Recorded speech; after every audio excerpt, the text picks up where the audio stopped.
Marcus Aurelius and the Quiet War, a complete Stoic guide to defeating anxiety and overthinking. It starts before you even open your eyes, the moment consciousness returns, before you've moved, before you've spoken, before the day has made a single demand of you. Your mind is already running. What did I say yesterday that I shouldn't have?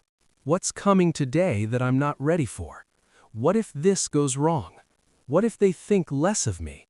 What if I fail? What if I've already failed and I just don't know it yet? And you haven't even gotten out of bed. This is the quiet war. Not the dramatic, visible kind of struggle that people write songs about and make movies around. Not the kind of suffering that announces itself loudly and demands to be seen. The quiet war lives entirely inside your head, invisible from the outside, exhausting from the inside. A relentless, low-grade hum of worry, anticipation, doubt, and dread that follows you through every hour of every day, coloring everything, draining everything, stealing the present moment before you have a chance to live it.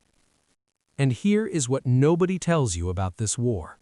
The most powerful man who ever lived fought it too, every single morning, for decades. Marcus Aurelius, Emperor of Rome, commander of the greatest military force in human history, the man whose decisions shaped the fate of millions of people across 3 continents. He woke up every morning and fought the exact same quiet war you are fighting right now. And in the private journal he kept, written for no one but himself, never intended to be published, never meant to be read by a single other human being, he left behind the most honest, most detailed, most practically useful account of that war ever recorded. We call it Meditations. And for the next hour, we are going inside it. Not as a history lesson, not as an academic exercise, as a survival guide. Welcome to Iron Mind. The emperor who never wanted the throne. To understand why Marcus Aurelius matters, why his struggle with anxiety is not just historically interesting, but personally relevant to you right now, today, you first need to understand who he actually was.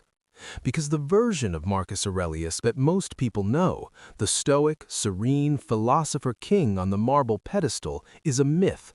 A comfortable, sanitized, posterized version of a man who was, in reality, deeply human, complicated, anxious, uncertain, grieving, exhausted, and showing up anyway every single day for decades.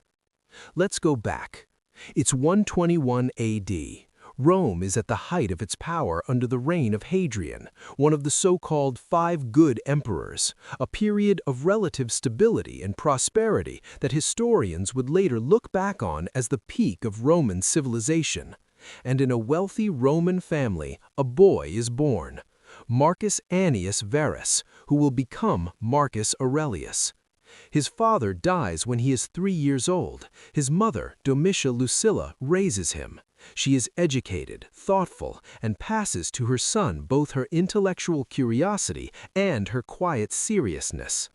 From the very beginning, Marcus is noticed.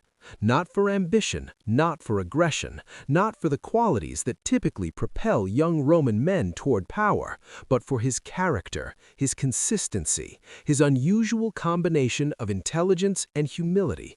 A boy who reads constantly, thinks deeply, and seems, even at a young age, to be engaged in some ongoing internal conversation with himself about how to live well.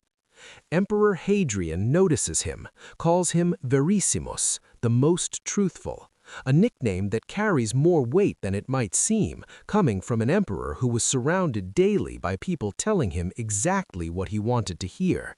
And then, in a chain of events driven entirely by political necessity rather than Marcus's own desire, he is chosen.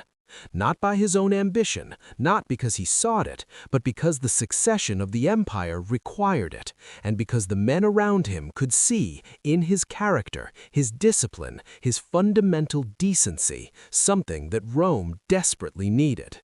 Marcus Aurelius becomes emperor at the age of 40. And from the moment he takes power, he is anxious. Not visibly, not in ways that the court or the army or the Senate can see, but in the private pages of his journal he begins keeping, writing to himself, checking himself, reminding himself daily of the principles he is determined to live by. The anxiety is unmistakable. Begin the morning by saying to yourself, I shall meet with meddling, ungrateful, violent, treacherous, envious, uncharitable men today. That is not the opening line of a man who has conquered his inner world. That is the opening line of a man who knows exactly how hard the day ahead is going to be and is preparing his mind to face it anyway. This is what makes Marcus Aurelius different from every other ancient philosopher. He is not writing from a position of mastered serenity. He is writing from the middle of the struggle, from inside the anxiety, the doubt, the exhaustion, reaching daily for the philosophy that he believes can carry him through. He is, in other words, exactly where you are, and that is precisely why what he discovered matters so much. By the time Marcus takes the throne, the peaceful, prosperous Rome of Hadrian's era is already beginning to fracture. The empire is vast, almost incomprehensibly vast by any modern standard, stretching from Britain in the northwest to Mesopotamia in the east, from the Rhine and Danube rivers in the north to the Sahara in the south. Millions of people, dozens of languages, dozens of cultures, dozens of competing interests, loyalties, and agendas, and Marcus Aurelius is responsible for all of it. Not in an abstract ceremonial way, in a real, daily, decisions have consequences for millions of people way. During his reign, which lasts nearly 20 years, he faces a catastrophic plague that kills millions across the empire, multiple wars on multiple frontiers simultaneously, betrayal by one of his most trusted generals, the deaths of multiple children, the constant grinding pressure of an imperial court filled with people who want things from him, people who are lying to him, people who are maneuvering around him. And through all of it, he writes. Every night, or close to it, he returns to his journal, not to record history, not to document his achievements, but to examine himself, to catch the places where he fell short of his own standards, to remind himself of the principles he is committed to push back against the anxiety, the anger, the grief, and find his way back to what he calls his hegemonicum, his ruling faculty, his rational, centered, deliberate self. The meditations are not a finished philosophy. They are a daily practice, raw, repetitive, sometimes contradictory, because that is what daily practice actually looks like from the inside.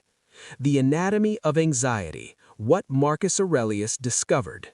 Before we go into the tools and the practice, we need to understand what Marcus Aurelius actually diagnosed as the root cause of anxiety and overthinking, because his diagnosis is different from what most people expect, and it is 2,000 years before modern psychology could confirm it, almost exactly right. Marcus wrote, "You have power over your mind, not outside events. Realize this, and you will find strength."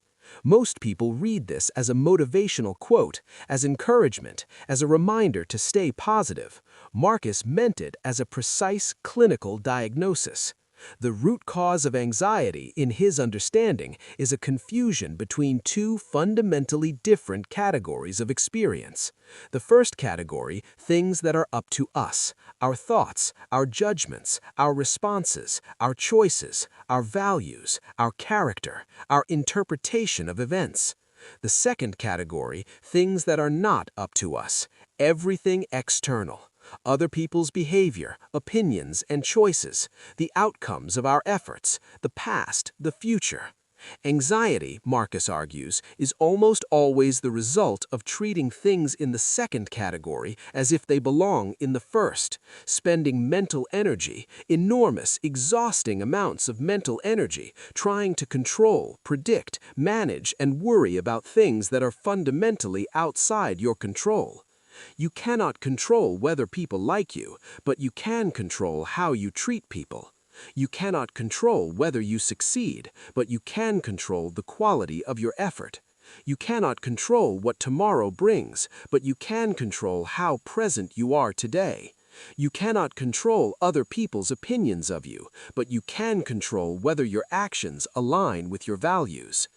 Every anxious thought examined carefully turns out to be about something in the second category, something outside your control, something that no amount of thinking, worrying, or mental rehearsal will change.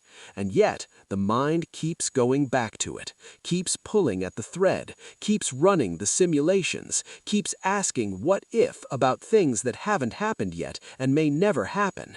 Marcus Aurelius, in the private pages of his journal, catches himself doing this repeatedly, and repeatedly he redirects.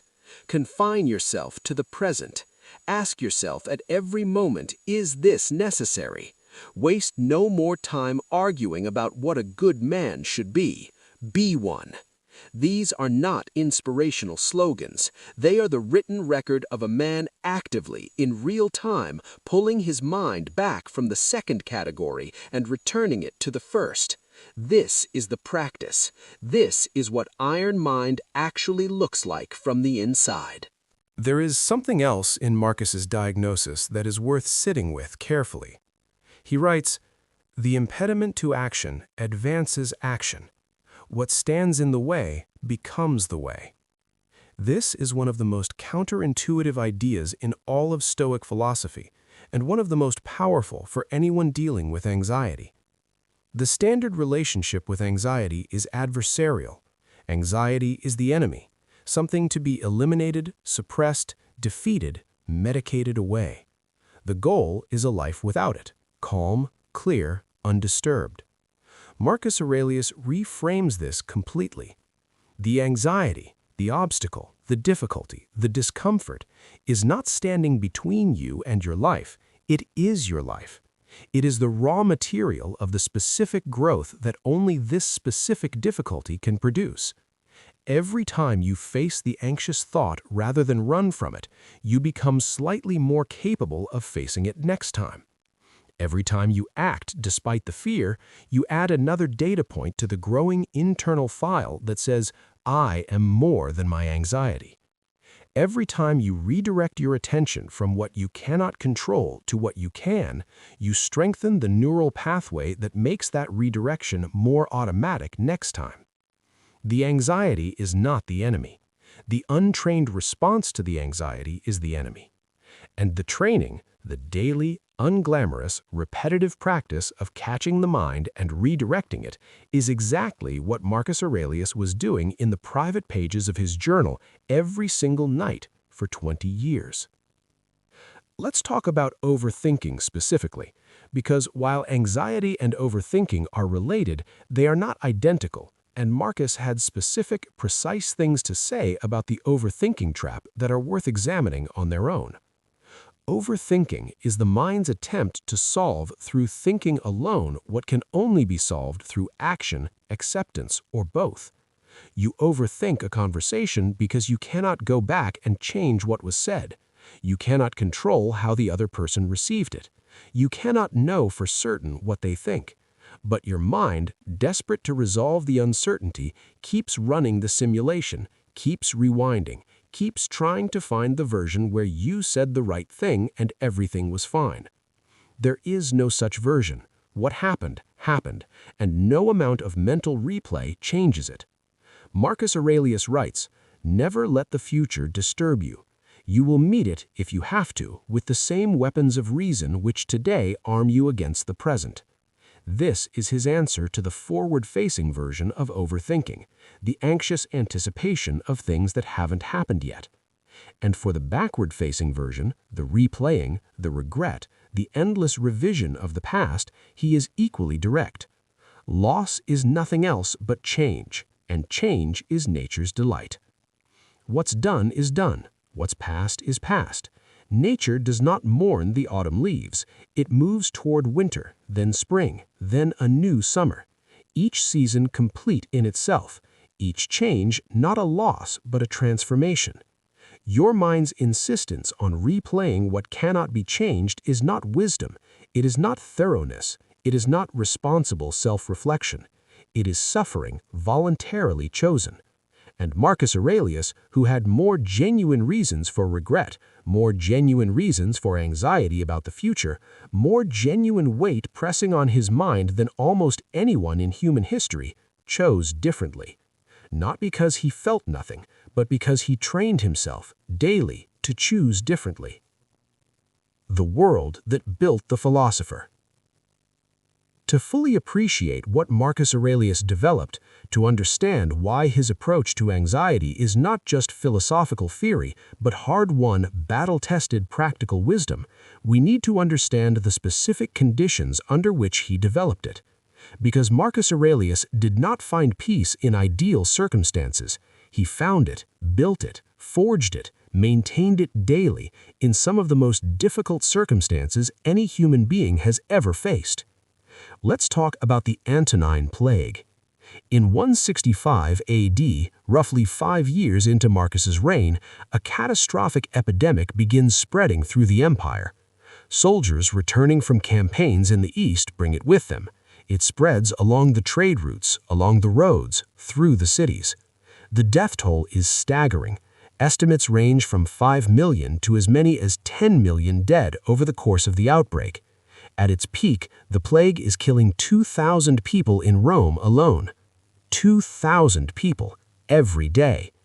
Marcus Aurelius watches this happen, makes decisions about it, deals with the economic devastation it causes, the military disruption, the social panic. He personally oversees burial arrangements for the dead when the normal systems are overwhelmed. And he writes about it in Meditations, not with panic, not with despair, but with the steady, clear-eyed equanimity of someone who has trained himself to face reality directly without the distortion of either denial or catastrophe. He writes, "Loss is nothing else but change." In the middle of a plague that is killing millions of his people, he returns to the same principle. Change is nature's way, suffering is real, and the response to it, the quality of his own mind in the face of it, is the only thing within his control. This is not emotional distance, this is not indifference.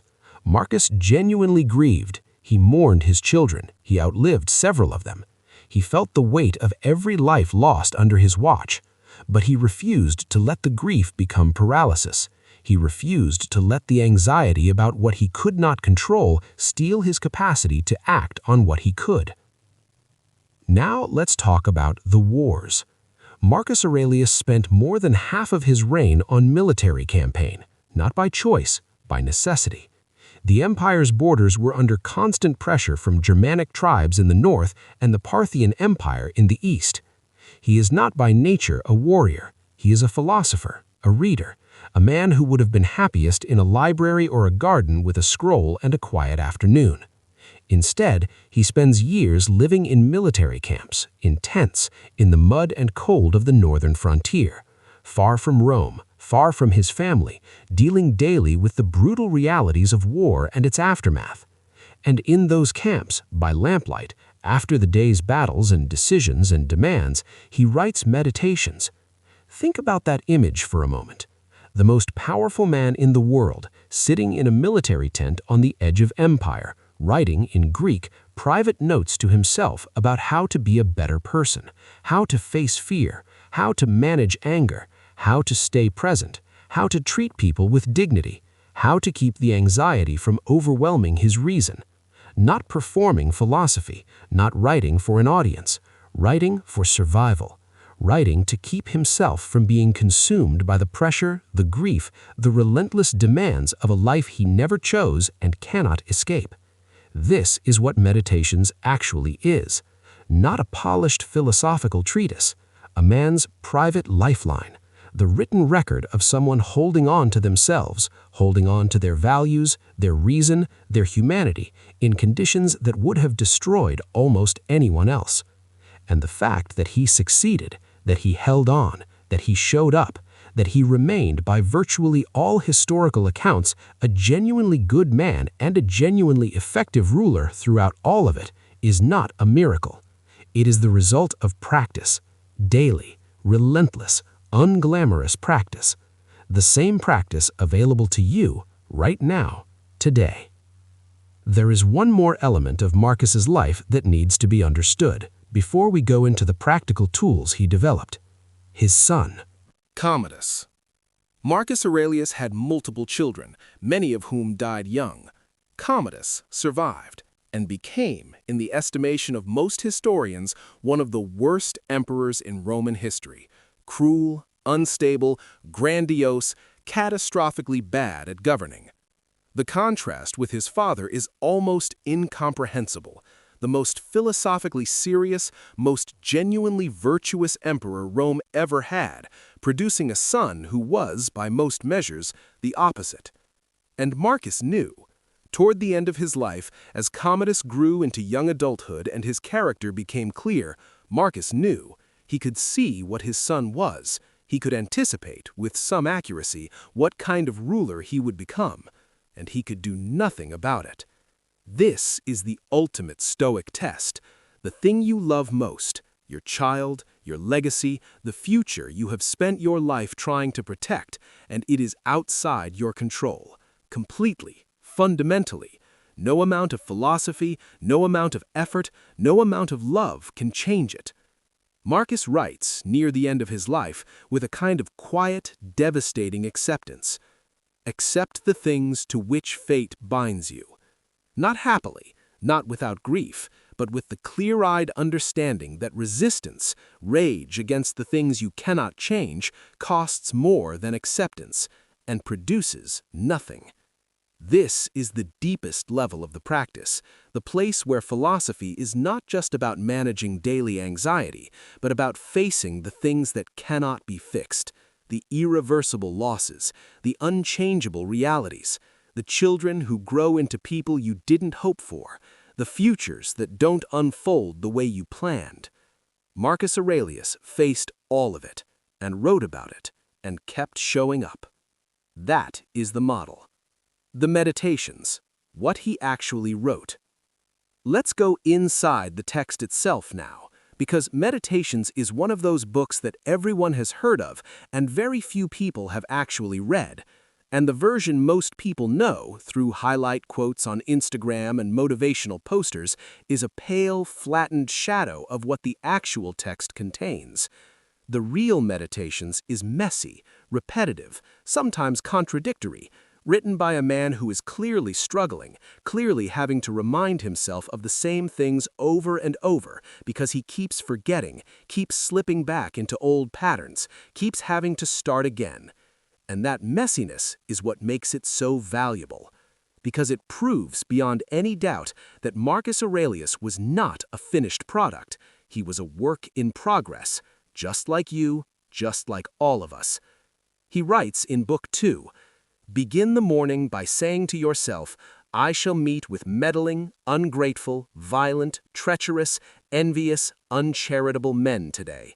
But I have seen the beauty of good and the ugliness of evil, and have recognized that the wrongdoer has a nature related to my own." This is remarkable on multiple levels. First, the honesty. He is not pretending the world is better than it is. He is not performing optimism. He is looking clearly at the reality of what he will face: difficult people, frustrating situations, things that will test his patience and his character, and naming it directly. Second, the preparation. He is not waiting to be surprised by difficulty. He is meeting it in advance, preparing his mind before the day begins, so that when the difficult person or situation arrives, it does not find him unprepared. Third, and most importantly, the reframe. Even in acknowledging the difficulty, he returns to a fundamental Stoic principle. The person who is cruel, dishonest, or unkind is not your enemy. They are a human being, related to you in the most fundamental sense, acting from their own suffering, their own ignorance, their own unexamined fears. This does not mean you excuse the behavior. It means you are not destroyed by it. You can deal with difficult people firmly, clearly, without cruelty, without being consumed by anger or anxiety about them, because you have already, before the day began, made peace with the reality that they exist. Book 4 contains some of the most direct, most practically useful writing about anxiety in all of Meditations.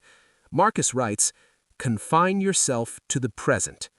3 words, but in those 3 words is an entire therapeutic framework that modern psychology has spent decades developing and calls mindfulness. The anxious mind lives in 2 places simultaneously, the past and the future. It replays what happened, it anticipates what might happen. It is almost never fully here, in this moment, engaging with what is actually in front of it. Marcus Aurelius, without the language of neuroscience, without the research on attention and the default mode network, without any of the modern framework, identified this as the core problem. And his solution was radical in its simplicity. Come back, right now, to this moment, this breath, this task, this conversation, this person in front of you. Not the conversation you had yesterday, not the meeting you're dreading tomorrow. This. He developed a specific practice around this, asking himself repeatedly throughout the day a single clarifying question.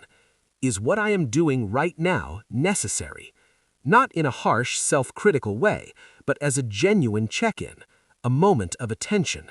Am I actually here, doing this thing for a good reason, or am I somewhere else in my head, in the past, in the future, in worry, in fantasy, while my body goes through the motions of the present? This question, asked consistently, becomes a kind of anchor, a way of regularly pulling the wandering mind back to the only place where life is actually happening. In Book 5, Marcus writes something that addresses overthinking with almost surgical precision. He writes, "Today I escaped from anxiety," or no, I discarded it because it was within me, in my own perceptions, not outside. Read that carefully. He didn't escape from difficult circumstances. The plague was still happening, the wars were still ongoing, the betrayals and losses and demands were all still real. He escaped from anxiety, and he names precisely where the anxiety lived, not in the external circumstances, but in his own perceptions of them, in the story his mind was telling about them. This is Seneca's insight expressed differently. We suffer more in imagination than in reality. The circumstances are what they are. The suffering is generated by the interpretation, the catastrophic, worst-case, imagined meaning we layer on top of the raw facts. And Marcus's word choice here is important. He didn't escape it, he discarded it. Escape implies running from something external. Discarding implies choosing to put something down that you were carrying unnecessarily. The anxiety was never outside him. It was always something he was carrying, something generated by his own mind, and therefore, with practice, with training, with the daily discipline of returning to his core principles, something he could choose to put down. Not permanently, not without effort, not without having to pick it back up and examine it and put it down again repeatedly, but the choice was always his.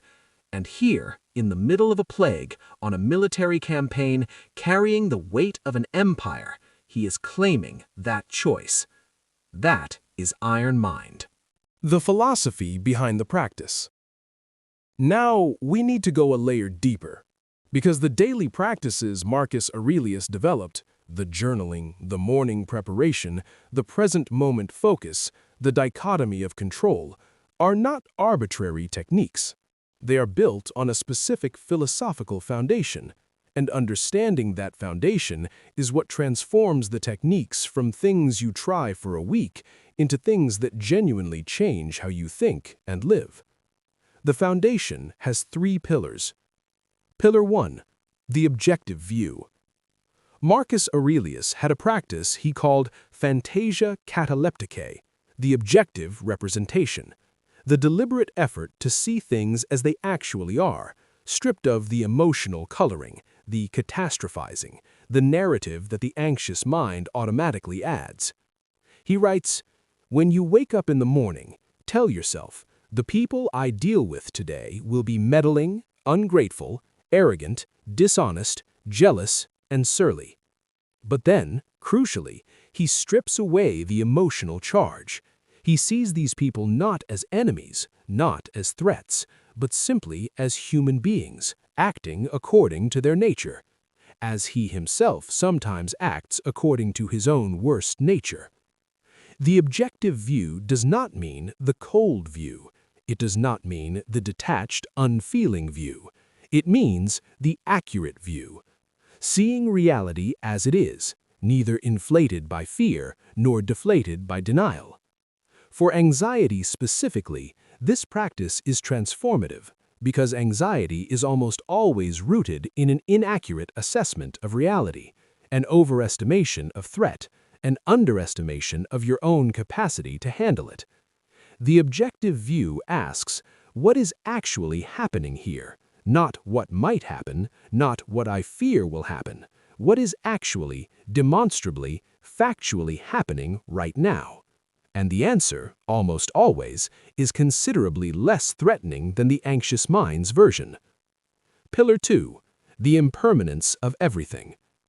Marcus returns to this theme obsessively throughout meditations, not with morbidity, but with a kind of liberating clarity. He writes, "Think of yourself as dead.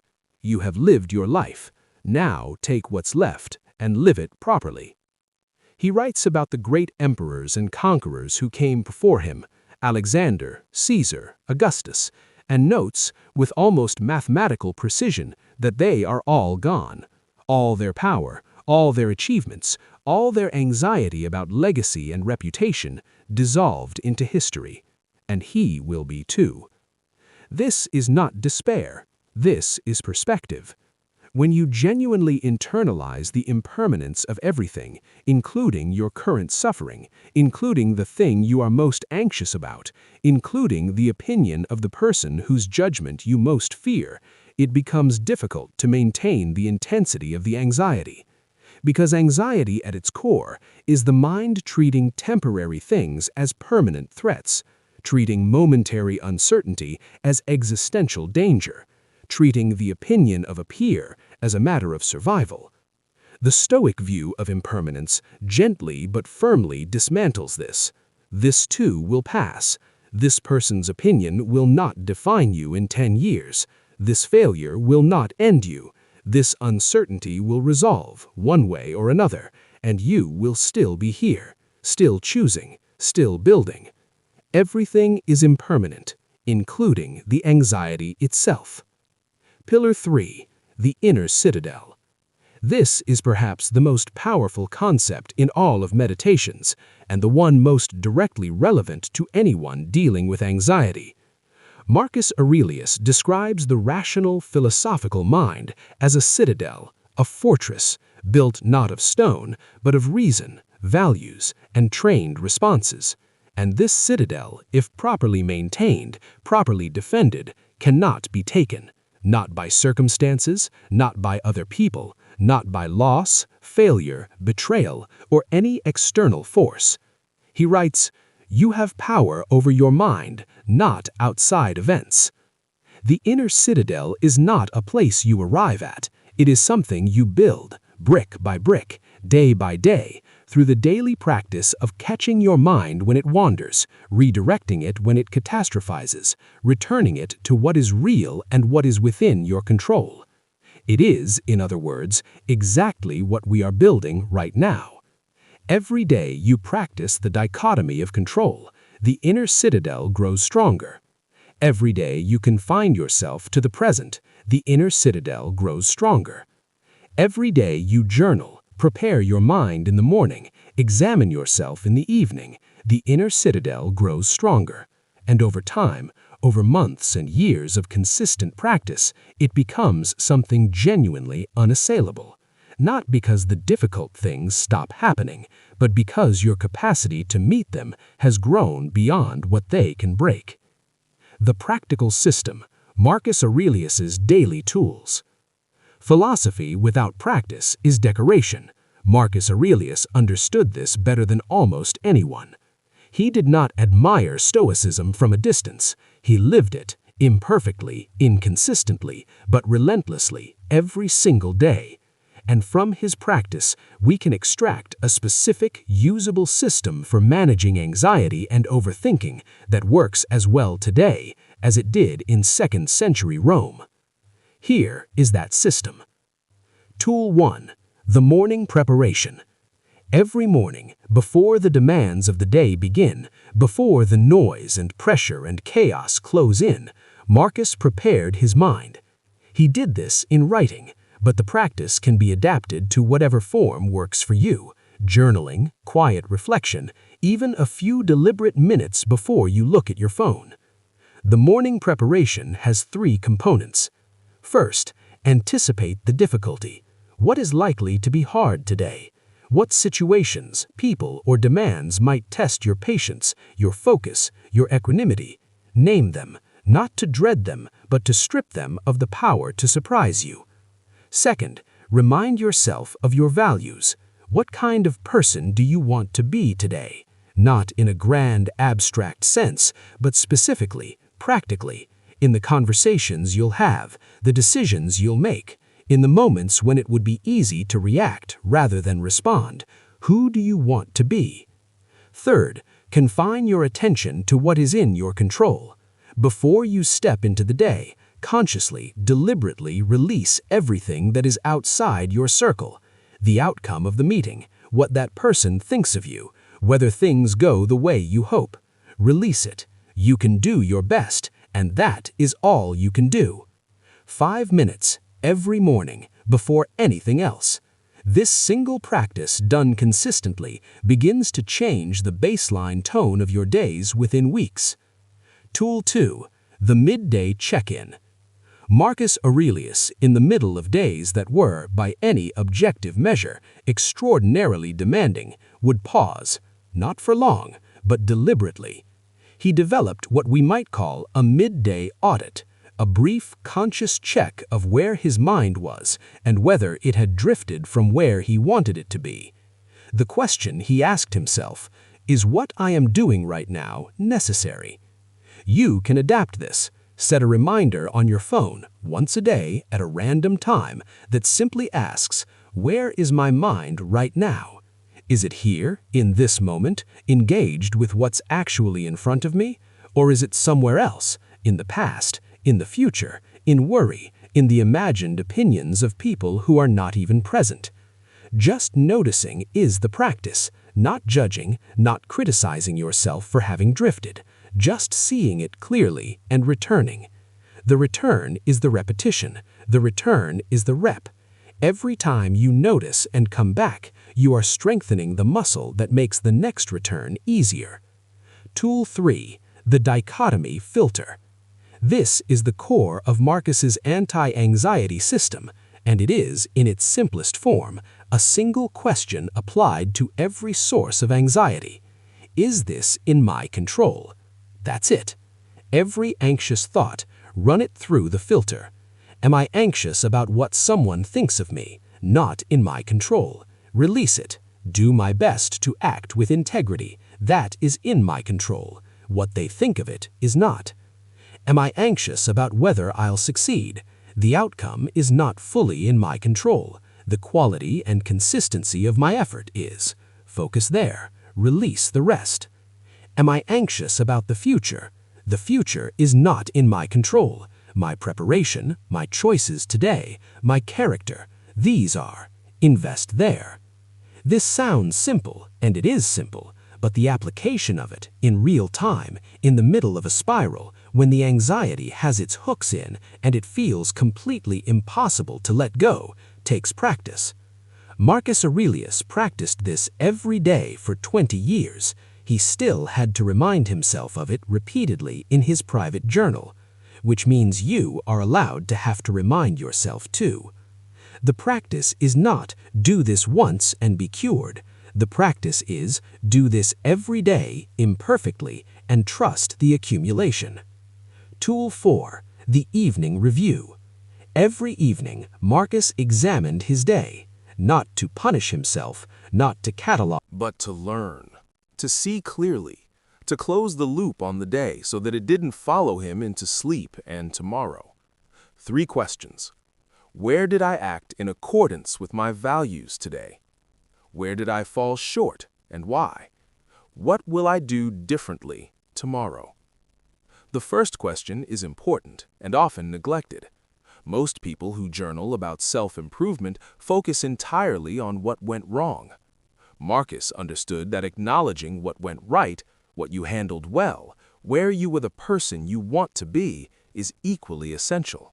It builds the evidence that you are capable, that the practice is working, that you are, slowly, becoming the person you are trying to become. The second question is honest, not harsh.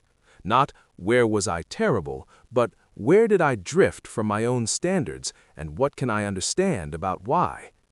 Understanding is the precursor to change. Judgment without understanding just produces shame, which produces more anxiety, not less. The third question converts reflection into intention.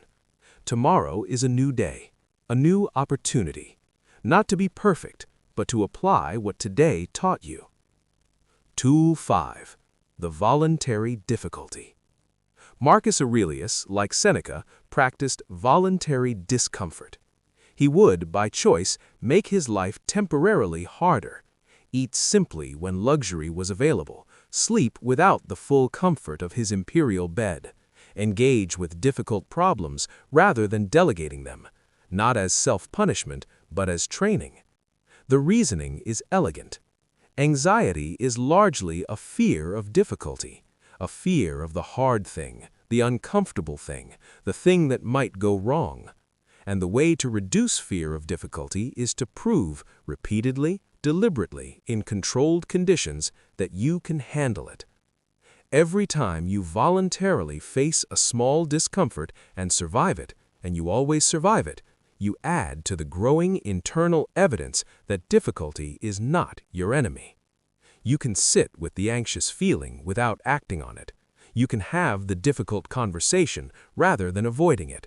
You can do the hard thing today rather than waiting for a more comfortable moment that will never arrive. Each small act of voluntary difficulty is a vote for the version of yourself that is not controlled by anxiety. And over time, the votes accumulate into a character. Tool 6. The philosophical anchor. Finally, and this is the most personal of the tools, Marcus always had a specific philosophical principle that he returned to in moments of acute stress or anxiety. For him, it was often some version of, "This is not in my control. I will do my best. That is enough." Simple, almost childlike in its simplicity, but he returned to it in his journal, in his daily practice, hundreds of times. Find yours. Not a motivational quote, not something that sounds good on a poster. A specific, true, personally meaningful statement that captures the core of how you want to respond to difficulty. Write it down. Put it somewhere you will see it. Return to it, especially in the moments when the anxiety spikes and the spiral begins. This is your anchor, your citadel wall, the thing you return to when everything else is noise. The Iron Mind. Who you are becoming. You have been in this documentary for nearly an hour, and in that hour we have covered ground that most people never cover in a lifetime. We have gone inside the private mind of one of history's greatest human beings. We have examined, in detail, how he faced the specific struggles you face, anxiety, overthinking, the quiet war, and what he built to meet them. But I want to be honest with you about something. Reading about Marcus Aurelius does not give you iron mind. Watching this video does not give you iron mind. Understanding the philosophy intellectually, nodding along, finding it compelling, feeling inspired for an afternoon, does not give you iron mind. Only the practice gives you iron mind. The daily, imperfect, sometimes you nail it and sometimes you don't, practice of applying these tools to your actual life. In the real moments of anxiety and overthinking and doubt and fear, Not the theoretical versions, the real ones. Marcus Aurelius had to remind himself of the same principles in writing almost every day for 20 years. He still slipped, still lost his temper, still felt fear, still had days where the anxiety won and the equanimity felt very far away. And he wrote about those days too, honestly, without pretending. And then he came back the next morning and started again. That is the model. Not perfection, not the permanent achievement of a calm, anxiety-free life, but the daily, committed, humble return to the practice. Every morning you prepare your mind, you are building the citadel. Every time you apply the dichotomy filter, you are building the citadel. Every time you confine yourself to the present, you are building the citadel. Every evening you review your day honestly, you are building the citadel. Every time you choose voluntary discomfort over avoidance, you are building the citadel. Brick by brick, day by day, imperfectly, persistently. And the citadel that results, the trained, disciplined, genuinely resilient mind that emerges from this practice, is something that anxiety cannot breach. Not because you will never feel anxious again, but because you will no longer be at the mercy of the anxiety when it comes. You will feel it, you will name it, you will run it through the filter. Is this in my control? And you will redirect your energy to what is. You will, in other words, do what Marcus Aurelius did. In a tent on the edge of empire, by lamplight, in the middle of a plague, carrying the weight of the world. You will show up. You will practice, and you will become, slowly and surely, someone the quiet war cannot win against. Marcus Aurelius wrote in the final pages of Meditations, "You have power over your mind, not outside events. Realize this, and you will find strength. Not someday, not when the circumstances improve, not when the anxiety finally goes away on its own. Now. The power is already yours. It has always been yours. It is the one thing, the only thing that no circumstance, no person, no loss, no failure can ever take from you. Your mind, your response, your choice in every moment about where to direct your attention and your energy. Marcus Aurelius built an empire with that understanding. He faced plague, war, betrayal, grief, and death with that understanding. He left behind words that have outlasted the most powerful civilization in human history with that understanding. And you, sitting wherever you are right now in the middle of your own quiet war, have access to the same truth. The war is not out there. It was never out there. It is in here, and so is everything you need to win it. Iron Mind. This is where it begins. Subscribe, come back. Next week we go deep into Epictetus, a man born into slavery who became the freest mind in history. You will not want to miss it. Stay sharp, stay strong. Iron Mind.